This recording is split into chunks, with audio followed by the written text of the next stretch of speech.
안녕하세요. 매일 새로운 사연을 전하는 읽어주는 사연 라디오입니다. 구독과 좋아요, 많은 공유 부탁드립니다. 오늘의 사연 시작하겠습니다. 안녕하세요. 저는 이제 결혼한 지 1년 조금 넘은 30대 여자입니다. 욕심 많은 시댁과 진흙탕 싸움을 하고 있습니다. 제가 어렸을 때 어머니가 암으로 일찍 돌아가셨습니다. 자궁암이었는데 완치인 줄 알았다가 결국 재발해서 세상을 떠나셨어요. 외가 쪽은 원래 재산이 많았고 당시 외할머니께서는 어머니에게 주려던 건물을 작년봄 저에게 주셨습니다. 아버지는 어머니가 돌아가신 이후에도 재혼하지 않으셨어요. 말씀하시기를 사춘기 딸에게 더 큰 혼란을 주고 싶지 않으셨다고요. 저는 외동딸로 아버지에게 단 한 번도 맡기는커녕 싫은 소리조차 들어본 적 없습니다. 딸바보인 아버지 덕에 다른 친구들보다 더 예쁨 받고 사랑받으며 자랄 수 있었습니다. 그래서 결혼하기 전까지도 저는 아버지랑 여행도 자주 다니고 늘 가깝게 지냈습니다. 저희 아버지는 부동산업을 하시는데 생활하는 데는 전혀 무리가 없으십니다. 제가 결혼할 때도 넉넉지 못한 시가와 남편의 사정을 고려하여 아버지 소유의 20평대 아파트에서 생활할 수 있게 해주셨습니다. 이 집은 아버지가 혼자 사시는 집에서 걸어서 20분 정도의 거리에 있어요. 시가의 경우 퇴직하신 시아버지와 평생 전업주부만 하던 시모가 연금으로 생활을 하는 상황이었어요. 게다가 아직 시집가지 않은 남편보다 2살 많은 신우도 있었고요. 원래 아예 재산이 없던 집은 아닌데 시부가 친구 보증을 서면서 한순간에 망해버렸다고 남편이 말하더라고요. 그래서 결혼식도 제가 7 정도 부담하고 남편이 3 정도 부담해서 했습니다. 결혼식을 올리기 전까지는 시모도 아가씨도 저에게 정말 잘 해줬기 때문에 이 점에 대해서는 조금도 억울하게 느끼거나 하지 않았네요. 남편과 저는 공무원 시험을 준비하는 학원에서 만났습니다. 하지만 저는 시험을 앞두고 건강이 급격히 나빠져 시험을 포기할 수밖에 없었습니다. 반면에 남편은 한 번의 재수 끝에 7급 공무원이 되었고요. 그 이후로 저는 아버지 부동산업을 이어받을 것 같아서 아버지 밑에서 일을 배우고 있습니다. 또한 저는 제 건물에서 나오는 월세가 있기 때문에 굳이 직장 생활을 하지 않아도 생활이 가능하거든요. 지금 생각해보면 건물을 받기 전만 해도 오히려 남편과 다투는 일이 거의 없었습니다. 그런데 건물을 받고 나서부터 남편과 제 관계가 묘하게 어긋나기 시작했던 것 같아요. 일단 사건의 발단은 건물에서 나오는 월세를 왜 제가 관리하냐는 시모의 불만 때문이었습니다. 제 건물임에도 불구하고 시모는 계속해서 부부재산은 공동재산인데 왜 그걸 저 혼자 관리하냐는 거였죠. 제가 이건 공동재산이 아니고 제가 상속받은 제 재산이라고 몇 번을 정중히 말씀드려도 소용이 없으시더라고요. 참고로 건물에서 받는 월세는 한 달에 이것저것 다 빼고 나면 800 정도 됩니다. 게다가 제 건물 1층에 공실이 났다는 걸 알게 된 아가씨가 자기는 옛날부터 카페를 해보는 게 꿈이었다면서 자기한테 세를 달라고 하더라고요. 그런데 일단은 자리를 잡아야 된다고 1년의 시간을 달라더군요. 한마디로 1년은 공짜로 장사를 하고 싶다는 거예요. 보증금이나 월세 같은 거 없이요. 하지만 친정아버지가 저에게 말씀하시길 사업을 할 때는 절대로 애매하게 돌려서 이야기를 하면 안 된다고 하셨거든요. 그래서 저도 신우에게 딱 잘라 거절했습니다. 건물주와 세입자의 관계로 아가씨와 얽히기 싫다고 말이죠. 사실 아가씨가 어떻게 생활하는지 저도 본 게 있잖아요. 절대로 성실한 사람이 아닙니다. 저희 친정아버지는 늘 저에게 가방이나 지갑 같은 선물을 많이 사주시는 편이었어요. 정작 저는 그런 물건에 크게 관심이 있는 편은 아니었지만 만약에 친정어머니가 계셨다면 분명히 이런 걸 사주고 싶으셨을 거라면서요. 그리고 결혼 초에 신우는 저희 집에 괜히 이유도 없이 와서는 빌려달라고 떼를 쓰고 가져가서 돌려주지 않는 경우가 몇 번 있었거든요. 매번 술 마시다 잃어버렸다거나 누가 훔쳐갔다는 핑계로요.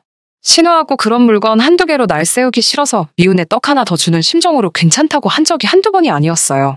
그래서 저를 호구로 봤던 건지 이제는 가게까지 내달라는 거잖아요. 이런 아가씨를 제가 뭘 믿고 제 돈 투자해서 카페를 만들어주나요. 그런데 이 일을 들은 시모가 노발대발 난리가 났더라고요. 저에게 싸가지가 없다면서 아가씨한테 이러는 건 다 제가 남편하고 시댁을 무시해서 그러는 거래요. 시댁 식구들 어려운 줄 모른다면서 이참에 단단히 버릇을 고쳐놔야겠다며 전화로 막말을 시전하시더라고요. 그래도 제가 아무런 반응이 없자 남편이라는 시청까지 찾아가서 남편을 붙들고 하소연을 하셨나 봐요. 바보 같은 남편이 그 하소연에 넘어가서는 저에게 그냥 이번만 해주면 안 되냐고 헛소리를 하더라고요. 눈 딱 감고 해줄 수도 있었겠지만 사실 저는 이게 마지막이 아니고 이제 시작이라는 예감이 들었어요. 왜냐하면 이따금씩 저에게 네 시아버지가 집에만 있으니까 좀이 쑤시는가 보다면서 니네 아버지, 그러니까 저희 친정아버지를 말하는 거예요.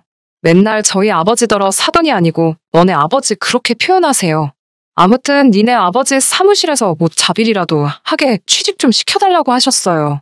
월급은 300 정도면 된다는 말씀과 함께요. 그래서 아마 제가 신우에게 카페를 해도 된다고 하면 분명히 다음에는 시아버지 일자리도 밀어붙이실 분들이었어요. 저한테는 이도 안 들어가니까 시모랑 아가씨가 어지간히 화가 났던 모양이에요. 자기 아들을 달달 볶았는지 이제 슬슬 남편도 짜증이 난 눈치더라고요. 급기야 며칠 전에는 술을 잔뜩 마시고 들어와서는 저더러 그까지 건물 하나 있는 걸로 왜 유세를 부리냐며 어림도 없는 헛소리를 하더라고요. 제가 요즘 카페가 얼마나 많은지 아냐고 장사 우습게 보는 거 아니라고 말했어요. 자꾸 이런 식으로 나오면 시댁 식구들하고 안 보고 살겠다고 했어요. 그러자 남편이 저에게 쌍욕을 하며 시댁으로 가버렸습니다. 그래도 제가 전화도 안 하고 아무런 반응을 안 보이자 한 일주일 만에 들어와서는 한다는 소리가 이제 집에 저희 친정아버지 못 오시게 하랍니다. 친정아버지 집에도 한 달에 한 번만 가라고 하더라고요. 20분 거리 사시는 친정아버지 혼자 식사하시는 게 마음에 걸려오고 갔던 거고, 그렇다고 저희 아버지가 남편하고는 한 번 제대로 마주친 적도 없는데 갑자기 친정아버지를 걸고 넘어지니 이놈이 제정신인가 싶더라고요. 지금 사는 이 집도 친정아버지가 해주신 거나 마찬가지인데 남편이 무슨 생각으로 저러는지 어이가 없더라고요. 저는 그렇게는 못하겠다고 맞섰고요. 그러더니 이번에는 시모한테 잘못했다고 시모가 하라는 대로 하겠다고 사과하랍니다. 다시 한번 싫다고 했더니 얘이는 어디다 팔아먹고 맨날 지 애비밖에 모른다면서 애비애비 거리더라고요. 저더러 엄마 없이 자라서 시모한테 효도하는 법도 모른다면서요. 그 말을 듣고 있으니 가슴을 누가 후벼 파는 것 같아서 짐 싸서 아버지 집으로 와버렸습니다. 집에 오자마자 제가 꺽꺽 울어대니 친정아버지가 놀라서 왜 그러냐고 물으셨어요. 저는 그동안 있었던 일을 말씀드렸고 친정아버지는 일단 마음을 추스리라고 하셨습니다. 아버지가 방법을 찾아보겠다고요. 결혼 전에 쓰던 방에서 마음을 추스리며 내린 결론은 이혼이 답이더라고요. 제가 뭐 한다고 이런 시댁에 돈줄이 되어야 하나 싶어서요. 아침까지 남편한테 친정 집 전화로 제 핸드폰으로 계속 전화가 오더라고요. 시모한테도 몇 번 왔고요. 집에 가서 마저 짐을 챙겨오고 싶은데 혹시나 시모를 마주칠까 무서워서 못 가겠더라고요. 친정 아버지는 고모한테 전화해서 제 이야기를 다 하셨나 봐요. 고모와 사촌 오빠까지 저를 위해 나서주겠다고 했어요. 참고로 고모부는 법률 쪽에서 일하셨기 때문에 법적 절차는 걱정할 것 없다고 하셨습니다. 다들 제 손을 꼭 잡아주면서 앞으로는 어려운 일도 힘든 일도 없을 거니까 마음만 강하게 먹으라고요. 점심을 먹고 저와 사촌 오빠는 제가 살던 집으로 향했습니다. 도어락도 바꾸고 남편도 내보내기 위해서요. 저희 아버지 집이니 아버지가 나가라고 하면 어쩔 도리가 없으니까요. 집안에 간이 아니나 다를까 시모와 아가씨가 거실에 떡하니 앉아있더라고요. 저는 떨리는 마음을 추스리면서 그 둘을 유령 취급하고 제 집 몇 가지를 챙겨서 방에서 나왔습니다. 열쇠하는 분을 불러 도어락을 바꾸기 시작하니까 시모랑 아가씨가 난리가 났습니다. 사촌 오빠 옷을 잡아 끌고 저를 때렸습니다. 결국 오빠가 경찰도 부르고 친정 아버지도 오셨습니다.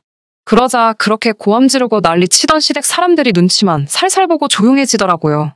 친정 아버지가 당장 네 아들 짐 싸서 내 집에서 나가라고 소리를 치시면서 눈에 보이는 남자 물건은 다 현관 밖으로 집어 던지시는데 그런 아버지의 모습은 태어나서 처음 보는 것 같았습니다.